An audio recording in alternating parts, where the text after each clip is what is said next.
Antes de tudo, vamos entender qual é o conceito de ecologia, o que é que a ecologia ela estuda.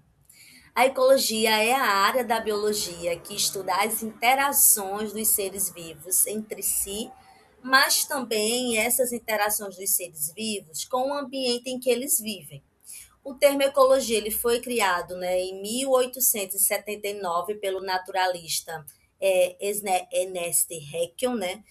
E a palavra ela vem do grego oikos, que significa casa, né, o lugar para viver, e locus, que é estudo, né? Então, quando falamos em ecologia, estamos falando do estudo dos organismos em sua casa, né? Em uma casa que a gente vem acompanhando, né, ao longo das décadas, uma casa que está enfrentando diversos impactos ambientais, né? Ou seja, esse ambiente onde esses organismos vivem, que é um ambiente que sofre diversos impactos, diversas interferências, e além de estudar como esses organismos vivem, a relação que esses organismos têm entre si, mas também entre essa casa bagunçada, né? Então, sempre que existir essa interação entre os seres vivos e o meio em que eles vivem, né, a casa deles, né, como as plantas, os animais, o solo, a água, a luz, clima, né? Quem estuda essa relação, né, essa interação, quem tenta compreender essa interação entre os organismos e o meio, né, em que eles vivem, é a ecologia. Agora que nós já compreendemos o que é ecologia e o que essa ciência ela ensina, né? Nós vamos compreender agora alguns conceitos básicos que são importantes para a gente realmente entender o que essa ecologia ela ensina, né? O que essa ecologia ela tenta trazer sobre essa interação dos organismos entre si e o meio ambiente, né? São conceitos importantíssimos para também a gente compreender outros assuntos que vão vir posteriormente dentro do estudo da ecologia também. Bora lá? Então, eu dei um zoom, né? Lembrando que a gente estava ali na imagem da Mata Atlântica, né, total. E eu dei um zoom aqui agora em um único indivíduo, né, em um organismo específico, ou seja, uma onça pintada, né, que é um organismo que vive na Mata Atlântica.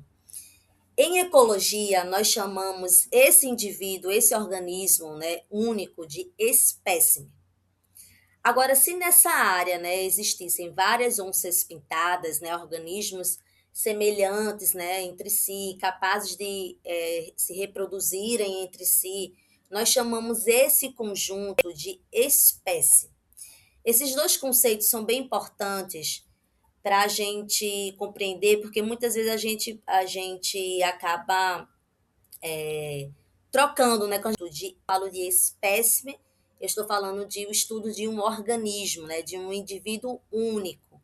E espécie, né? É o conjunto desses organismos, né? Que são semelhantes, que são capazes de se reproduzir entre si e de gerar descendentes. Agora, quando esses indivíduos, né, da mesma espécie, vivem ali no mesmo lugar e ao mesmo tempo chamamos esse grupo de população, certo? Um exemplo que eu vou trazer aqui nessa imagem, né, são alguns exemplos de população. Aqui eu coloquei população de araras e coloquei população de macacos, mas eu poderia ter colocado também. Vamos imaginar, né, olhando essa totalidade dessa imagem, né, que eu trouxe, né? Aqui tem um rio, tem água, então provavelmente tem população de peixes nesse rio. A gente tem toda essa vegetação, né, nessa imagem, então tem população de bromélias, tem população de outras espécies, né, de plantas da Mata Atlântica. Então, aqui nós temos esse conjunto, né, nessa representação da imagem, diversas populações, né? E a gente já compreendeu o que seria essa definição de população, né? Um conjunto de indivíduos da mesma espécie que vive nessa mesma área em um determinado período de tempo. Quando a gente, né, tem, como eu trouxe aqui nessa imagem, vocês conseguem perceber que a gente não tem apenas uma única população. mas sim várias populações diferentes convivendo no mesmo local e no mesmo período de tempo também. E o conjunto dessas populações, né, de espécies que são diferentes, que vivendo, né, nesse ambiente, interagindo, né, nessa mesma área, forma o que a ecologia chama de comunidade, também chamada de biocenose. Calma, Laís, não compreendi ainda. A comunidade, ela representa apenas os seres vivos, ou seja, os fatores bióticos do ambiente. E o que são esses fatores bióticos? São os seres vivos. Nessa imagem aqui, né, da representação da Mata Atlântica, que eu só peguei um fragmento, né? Nós temos os fatores bióticos, que são os fatores vivos, são os animais, são as plantas. Mesmo que a gente não esteja vendo aqui, existem os fungos, existem as bactérias, né? Ou seja, são os fatores, são os organismos vivos, né? Os seres vivos. Só que uma comunidade é o conjunto de populações de diferentes espécies de seres vivos que vivem naquela mesma área ou região. Só que quando relacionamos a comunidade com as condições, né, físico-químicas do ambiente, isto é, com o meio abiótico, porque lembra que comunidade é só meio biótico. Mas quando a gente vai existir ali a relação, né, entre o meio abiótico e o meio biótico, nós estamos diante de um nível de organização mais complexo, né? E na ecologia nós chamamos isso de ecossistema. Eita, Laís, mas o que são fatores, né, abiótico? São os fatores como luz solar, como a água, a temperatura, o solo, rochas, salinidade. Então, a comunidade ela é só formada pelos seres vivos, né? Pelo fator biótico. Quando existe essa interação, né, entre esse fator abiótico, né, que não são os seres vivos, né, mas são ali as condições físico-químicas do meio ambiente, esse espaço ele passa a ser o que a gente chama na ecologia, né, de ecossistema. Assim, todo o ecossistema ele é constituído, né, por um meio biótico, né, que é representado pelos seres vivos, né, daquela região, daquela área, e por um meio abiótico, né, que é representado pelas condições ali físico-químicas daquela região. Entretanto, o que é importante também a gente falar é que não basta apenas existir seres vivos e fatores abióticos numa região para que ela seja considerada um ecossistema. É preciso que essa região, né, que seja uma região autossustentável. Isto o meio biótico, ou seja, o meio dos seres vivos, precisa encontrar o meio abiótico daquela região, as condições necessárias para a sua sobrevivência e desenvolvimento. Um exemplo, né, para gente entender o que seria esse ecossistema, o que define esse ecossistema, eu vou trazer o exemplo do manguezal, que é um ecossistema. No manguezal, a gente tem plantas específicas, né, que são os tipos de mangues. A gente tem os animais específicos daquela região, né, que são os caranguejos, peixes, né, molusco. A gente tem condições físicas, né, químicas próprias desse ecossistema, né, um solo característico, né? A gente tem pouco oxigênio ali naquele solo. A gente tem as plantas, né, que estão adaptadas ao sal. A gente tem os animais que dependem além da maré. A água, né, que traz o nutriente. Vocês conseguiram perceber que um ecossistema ele não é apenas porque tem seres vivos específicos e tem a interação com o meio físico-químico, né? O ecossistema é esse conjunto dessa totalidade, né? Dessa interação. Algo muito importante também de se pontuar são dois conceitos, que é o de habitat e o de nicho ecológico. A gente precisa compreender que o lugar que o organismo ele ocupa no ecossistema é chamado de habitat, ok? E o modo de vida desse organismo no ecossistema, ou seja, a forma como ele interage com os fatores abióticos e bióticos, é denominado de nicho ecológico. Dentro do seu habitat, né, cada espécie ela vai possuir um modo de vida que vai constituir o nicho ecológico daquela espécie. Ou seja, um nicho de uma espécie compreende tudo o que ele faz dentro daquele ecossistema, né? Ou seja, o que ele come, qual o momento do dia que ele vai se alimentar, né? Como ele se reproduz, a relação dele com os outros organismos e com o meio. Eu vou trazer um exemplo para a gente compreender o que é habitat e o que é nicho ecológico do caranguejo. Já que a gente estava falando sobre o ecossistema de manguezal, eu vou trazer o exemplo do caranguejo. O habitat é o lugar onde o organismo vive. Isso a gente já compreendeu. Então, o habitat do caranguejo no manguezal é ali naquele solo, naquela área alagada, né, pelas marés do manguezal, região ali costeira, né, entre o rio e o mar. Então, esse é o habitat do caranguejo, né, são os manguezais. Essa área que tem um solo específico para ele, né, que é uma área mais alagada, né. O habitat do caranguejo é o manguezal, especificamente esse solo, né, que é lodoso, né, e alagado desse ecossistema. E o nicho ecológico, né, a gente já compreendemos que o nicho ecológico é o papel em que o organismo desempenha nesse ecossistema, né? O que ele faz, né? Como ele se alimenta, como ele interage com o ambiente e com os outros seres vivos também. Então, no nicho ecológico do caranguejo, né, além dele, ele atua como um decompositor, né, como um detrívoro, né, ele vai se alimentar ali de folhas em decomposição, ele vai se alimentar ali de restos, né, de matéria orgânica, ele também vai ajudar, né, a reciclar ali os nutrientes, a manter o solo mais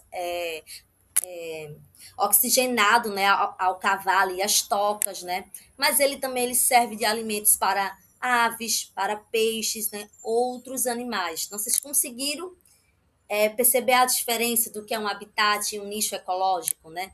Então, portanto, o nicho ecológico do caranguejo é essas características que ele traz, né? Ele é um reciclador de matéria orgânica no manguezal, ele contribui para o equilíbrio daquele ecossistema também. O conjunto desses ecossistemas, de todos os ecossistemas do planeta, é chamado de biosfera. A biosfera é o maior nível de organização ecológica. Ela é um pouco mais complexo de se entender, né? Mas a biosfera ela é formada por esse conjunto de todos os ecossistemas do nosso planeta. Portanto, ela representa parte do nosso planeta que contém vida. Só que a biosfera ela é bem fina em relação ao tamanho do nosso planeta. Acho que é por isso que é difícil a gente compreender, né? Onde se localiza a biosfera, né?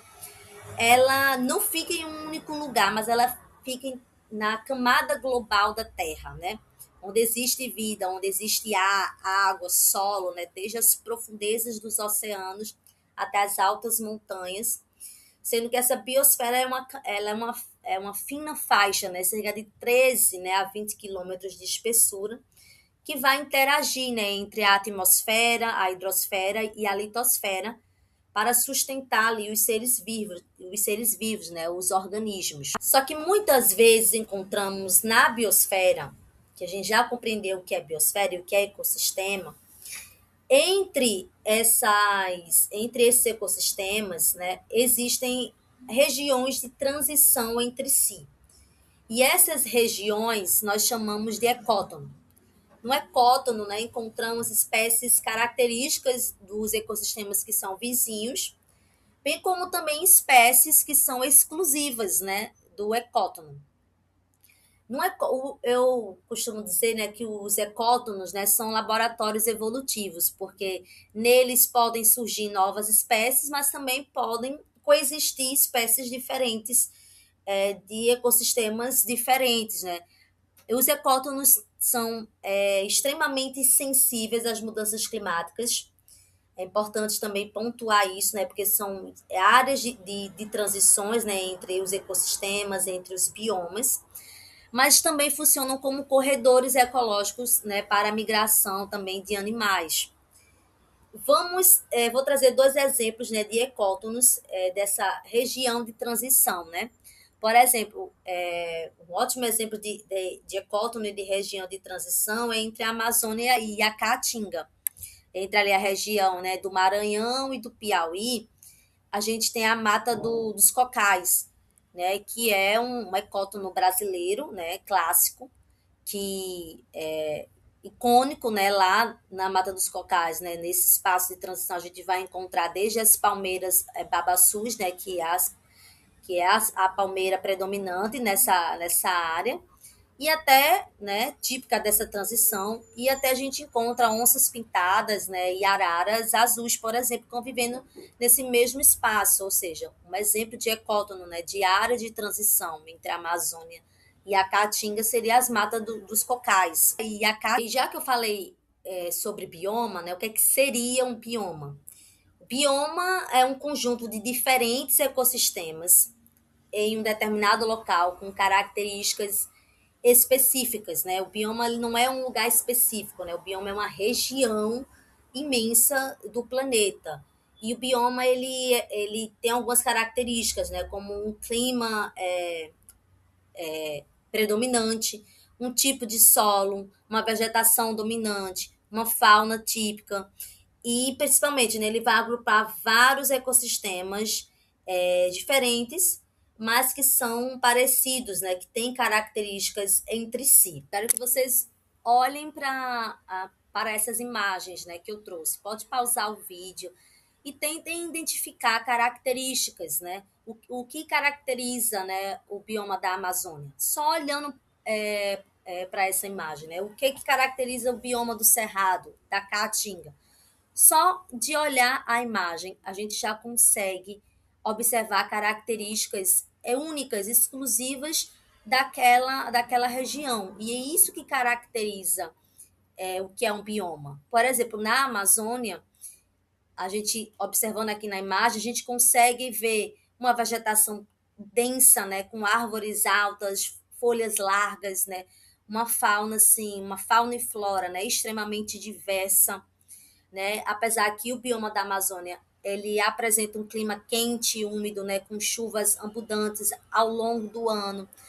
Ou seja, a gente só de olhar a imagem, a gente consegue observar que a Amazônia ela é bem diferente do bioma do Cerrado. É que o bioma do Cerrado vai trazer ali uma vegetação mais baixa, né, e retorcida, né, vai trazer uma adaptação ao fogo, né, e à seca, né, daquela vegetação. O cerrado é um bioma, né, que se a gente perceber, ele é bem diferente, sim, da Amazônia, né, o clima, ele é sazonal, né, tem uma estação seca bem marcante, né, o solo é um solo mais ácido, né, então, só de a gente olhar a imagem, a gente consegue perceber essa diferença, né? Assim como a gente consegue perceber uma diferença no bioma da Caatinga, né? Ela tem a característica, né? Por ser um bioma com pouca chuva, né? E altas temperaturas, mas a gente precisa, às vezes, nem olhar para a questão do clima, a gente precisa olhar só para a questão da vegetação. Na caatinga tem o que? As plantas espinhosas, né, que perdem ali as folhas, né, que é uma característica do bioma da caatinga, né? A caatinga tem uma forte, né, resiliência e adaptação à falta de água, né? Tem são regiões, né, de clima semiárido, né, com chuvas escassas, né, irregulares, né? Então, a gente observando esses três biomas, a gente consegue compreender que elas têm suas características, que elas têm as suas vegetações, né, que tem o solo específico, né, e está em regiões específicas também. Então, apesar de todos, né, serem biomas, né, eu trouxe aqui o exemplo da Mata Atlântica, da Amazônia, do Cerrado, da Caatinga, e existem outros biomas que eu posso estar trazendo nas próximas aulas, nos próximos vídeos. Então, a gente precisa compreender que cada um possui características próprias, né, de clima, de solo, de vegetação, de fauna, que permite que elas sejam identificadas, né, como um bioma. E cada bioma desses, né, tem os ecossistemas, né, tem dentro desses ecossistemas, tem ali as áreas de transições, né, e dentro, né, dessas áreas de transições, né, existem toda a biodiversidade, né, então isso é o que a ecologia ela tenta trazer para a gente, né? Hoje a gente nessa aula viu alguns conceitos básicos para a gente poder, nas próximas aulas, entender mais essa interação, né, entre esses organismos e o meio em que ele vive.